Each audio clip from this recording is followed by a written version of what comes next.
Hi there mga beloved yung soulmates! Welcome to Renzo Tarot Channel. Andito lang po yung lingkod para bigyan ka ng isang soulful and meaningful na tarot reading dito lamang po sa inyo lagi nabangan at sinusubaybay na Renzo Tarot Channel. Shoutout po sa lahat ating soulmates sa buong Pilipinas, sa buong mundo, dito sa YouTube at sa TikTok world. Thank you so much po sa walang sawang tiwala at suporta. Sige po, ang ating pong reading ngayon na pagsasamahan ay isang reading po, general reading para sa ating mga pinakamahal na nasa sign ng Pisces. Okay? Pisces, Sun, Moon, Rising, and Venus sign, this is where you takes what only resonates, okay? Kapag hindi po kayo naka-resonate, pwede nyo namang hanapin ang yung energy sa ibang readings natin as ibang readers dito. And of course, mga cross-watchers, you're also welcome to watch this reading now, okay? So, sige. Kamusta po kayong lahat? I hope you're doing good. I hope you're in a good situation. You're healthy, safe, and happy. Okay, kunin ko na ang yung 10 baraha. Pisces, wag na natin patagalin pa ito. Speaking of your spirit guides, angels, ancestors, 10 cards, please, Holy Spirit, for Pisces. Maraming salamat po. Hindi po ako magsasawang magpasalamat po sa inyo. Sa inyong walang sawang tiwala, suporta at pagmamahal. Kung wala po kayo, ay wala po ang success ng Renzo Tarot Channel. Utang na loob ko po sa inyo ang lahat ng ito. Maraming salamat po. If you want to avail personal reading, mag-DM po kayo sa ating TikTok account, Renzo Taro 444, and pag-usapan po natin doon kung paano kayo makakapag-book ng personal reading. Okay? So, this is it. Let's begin your general reading, Pisces, with your opening card, Judgment. So this is a very beautiful opening card for me. Bakit, Pisces? So if you're waiting for a result of something na parang prinoses nyo, so in the soonest time, dito magtatagal, may resulta na ito. So with the Judgment card, so kumbaga, mabilisan ito. Hindi na ito magtatagal. So, ipapaalam ito agad sa'yo. You are going to know the result with this one. But I can feel here na positibo ito. Although nakakataob pa ang ating siyam na baraha, ito pala nakikita natin. But expect the result will be a good one. Kumbaga, pabor sa'yo ang magiging resulta nito mga bagay na may mga pinaprocess ka, may you're waiting for the result of an exam, approval, promotion, all aspects na parang kinalaman na nilakad mo lately. So expect a very favorable result in the upcoming days and weeks ahead. Claim mo na ito, Pisces. Okay? So tingnan mo. I can see here talaga. Look, if you are working in certain papers, kumbaga may nilakad ka, may nisikaso ka about promotion, leadership ito. I consider leadership management. Parang may mapopromote into a manager, supervisor, team leader, school head. If you're working in a certain group na parang may mga taong tagasunod sa iyo or may nililid ka, so expect. This is good news also. It signifies good news. This is leadership. So expect a very favorable situation in terms sa trabaho na ikaw yung leader. So maaring you will be inspiring more, maaring win ka pa ng mas maraming tao. It's because you're very good as a leader. So I can see here good news. Expect a good news about related sa leadership or parang paglilid ng maraming tao. Or if you're working, Pisces, in a social media, so expect more followers. So, ilabas mo ang iyong galing, i-develop mo yan, huwag ka nang mahiya. This is the best time. This is the sign kapag napanood mo ito na you go out to your comfort zone and develop and hone the skills and talent that you have because there are a lot of people that you're going to inspire and talagang hahanga at susunod para sa'yo. Okay, Pisces. Pangatlo mong baraha, Pisces. Sabi ko na eh. Sabi ko, talaga napaka-positibo. Bakit? Sabi ko, di ba? Nung unang baraha na Judgment card, sabi ko nakataob ang 9 cards, but I can feel the energy of good news. Ace of Pentacles, new beginning. Malaking pera to, malaking blessing ang parating sa'yo. Sinasabi ko sa'yo eh. So, di ba, andito yung promotion. So, maaring pag na-promote ka, ay mas lalaki yung sahod mo. May mas malaking incentives and bonuses. But if to those other Pisces na nag-antay ng, may inaantay na bagay na resulta or news regarding a big amount of money, so expect a favorable result also. Makukuha mo na to, may magbabayad sa'yo, o kung ano man, medyo na-delay man yung pera na yan. So, eto na, i-claim mo na. May Ace of Pentacles. This is a big amount of money for you. This is a big amount of blessing that is going to, kumbaga, papasok sa bank account mo, sa savings mo, or whatever. Kung ano man yung talagang pinag-iipunan mo. You're waiting for a big amount of money para gamitin mo into something. So, expect it. I-claim mo na ito. May malaking blessing. Ayan, napakalaking Pentacles. Maaring may tulong, maaring may offer. So, expect anything na lalapit sa'yo na may kinalaman sa big amount of money, Pisces. Okay? So, congratulations in advance. Pang-apat mong baraha is the Knight of Cups. So this is victory. This is success. Here you are, Pisces. Ikaw itong knight. Ikaw itong soldier or sandalo. Galing kasi isang laban. So, of course, pag sa isang laban, hindi naman pwedeng, hindi madali ang pagdaanan mo. Of course, you've been through a lot of hardships. You've been through to the point na talagang nilabanan mo ang lahat for you to win, para manalo ka lang. At hindi ka lang nanalo, but umuwi ka na victorious or tagumpay, successful. You're holding the cup. You're holding the trophy. So this signifies success for you. Hindi man madali ang lahat, Pisces. Hindi man madali ang pagdadaanan mo, but you should put in your mind na may nag-aantay sa yung victory at the end. May ang magiging bunga nitong lahat ng mga paghihirap at pagpapagal mo or mga sacrifices, and marami kang kinompromise, hindi lang actually yung physical health mo, even your happiness, even your mental health, naapektuhan na lahat, just because your focus is this goal. Dito ka nakatuon talaga, pinaglalaban mo to, and believe me, okay, Pisces, you're going to win at the end. You will be victorious in the end, and tagumpay and prosperity and abundance is waiting for you at the corner. Okay? So, cheer up, Pisces. Life is very beautiful. Talagang mas marami pang surprises na darating sa buhay mo. Marami pang surprises and twist ang buhay natin dito sa universe. Panglima mong baraha, Pisces, is the Queen of Wands. So, regarding your manifestations, if you have a lot of prayers, if you have a lot of wishes in your mind na talagang ginagawa mo, or parang you're throwing it to the universe o sa Panginoon, be persistent. Huwag titigilan ito. Okay, this is a very powerful thing kasi I can see her as a Queen of Wands, like talagang gustong-gusto mo.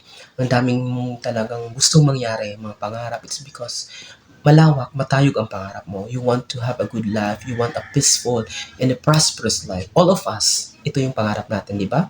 But Pisces, I can see here na don't give up. Maybe now, hindi mo pa nakikita ang bunga ng lahat ng pinagpipray mo. But in the soonest time, you will realize, okay? Maaaring hindi man sa paraan at sa oras na ine-expect mo na dumating. But believe me, the universe has prepared something big for you, something wonderful, something extraordinary, Pisces. That's why this is not the best time to give up. Bagkos doblehin pa, sipagan palalo ang pagpe-pray at pag-manifest sa Panginoon. Okay? Pisces, so before we proceed to our last 5 cards sa ating second row, ulitin ko kapag bago po kayo sa ating channel at di pa po kayo nakasubscribe, please subscribe our YouTube channel, mag-comment, like, and share. And of course, kapag napanood nyo po ito dito sa ating, TikTok account, ay huwag po kayo mahiyang i-follow. Mag-comment din po kayo, repost, and of course, share this video. And if you want to avail personal reading, mag-DM po kayo sa aking TikTok account. Pag-usapan po natin kung paano kayo makakakuha ng slot for personal reading. Okay? So, let's continue, Pisces, with your general reading. Ang mong baraha is the Strength card. Eto, napaka-connected. Sinabi ko kanina sa Queen of Wands, this is not the best time to give up, di ba? So, the Strength card, you are assured, Pisces, that the universe is guiding you, is protecting you, papalakasin ang loob mo. Maybe there are times sa pinanghinaan ka na, you are at the edge of giving up. But believe me, Pisces, napakaganda ng buhay. This is just a test. This is, imagine mo, kung baka sa school, parang, it's like a periodical exam, or what I mean, parang, yes, it's just a summative test na parang itetest lang talaga kung hanggang saan ka. But you should always remember na hindi lang kung hanggang kailan ka give up ang kung bakit tayo tinetest ng universe. But the main goal of this test is that what are the learnings? Ano bang matututunan natin? Na kapag nalagpasan na natin ang lahat, of course, dadalhin natin, i-apply natin sa panibagong chapter na magbubukas naman sa atin. This is Strength card. The universe is telling you, Pisces, to be courageous, to be brave, huwag matakot, huwag mawala ng pag-asa.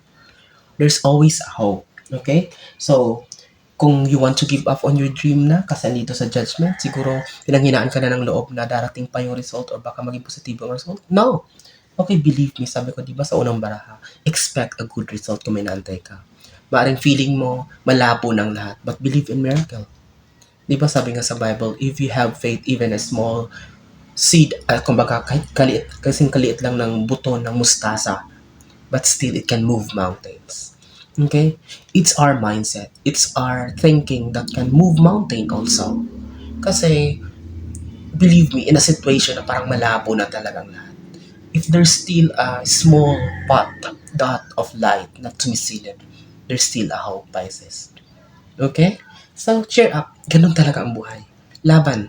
I know there are a lot of Pisces that been suffering as of now kung napapanood mo to and you've been feeling hopeless. Please. So, Six of Swords. Palayain mo ang sarili mo. Palayain mo ang sarili mo sa mga negative thoughts, sa mga takot, sa mga pagdududa. Kasi ito yung nagbo-block ng mga manifestations mo. Kaya parang mabagal, parang medyo matumal, parang you don't know where you're going, yung direction ng buhay mo, parang feeling mo'y wala ng patutunguhan. It's because your heart and mind is occupied with negative thoughts, takot, hinanakit, puot, hindi magpatawad, galit, lahat-lahat, of course, that's a negative energy and it blocks the blessings that is coming on your way. Hindi pa binibigyan ng universe kasi nakikita niya na hindi ka pa ready. Not only physically, but your mental health, your heart is still filled with a lot of, kumbaga, negativities or toxicities. Linisin mo muna yung space ng puso at isipan mo. Magugulat ka. Baka mas maaga pang ibigay sa'yo. The flow of blessings and manifestations will be knocking on your door and you will be surprised. It will be a windfall. Sabay-sabay ito. Isang bagsakan ito. But, a reminder for you, palayain mo muna ang sarili mo. Lumayo ka muna sa mga sitwasyon, sa mga friendship, relationship, sa trabaho na hindi na healthy or toxic na talaga para sa'yo. Nakakompromise na yung mental health, nakakompromise ng happiness mo, napabayaan mo ng sarili mo. Okay? So, Pisces, you don't deserve this. Hindi mo deserve to. Bawiin mo ang sarili mo. Stand up. Okay? So, cheer. Cheer up. Okay? Hindi ito ang Pisces na kilala ko. Believe me. Four of Pentacles. So, tingnan mo kung gaano ka-connected ang mga barahan. Ang katapat niya, Ace of Pentacles. Di ba sinabi ko sa'yo, i-claim nyo may malaking blessing talaga regarding a big amount of money that is about to come in your life. Pangwalo mong baraha, Four of Pentacles. This is luck. Stability. Meron nga. May swerte sa iyong parating.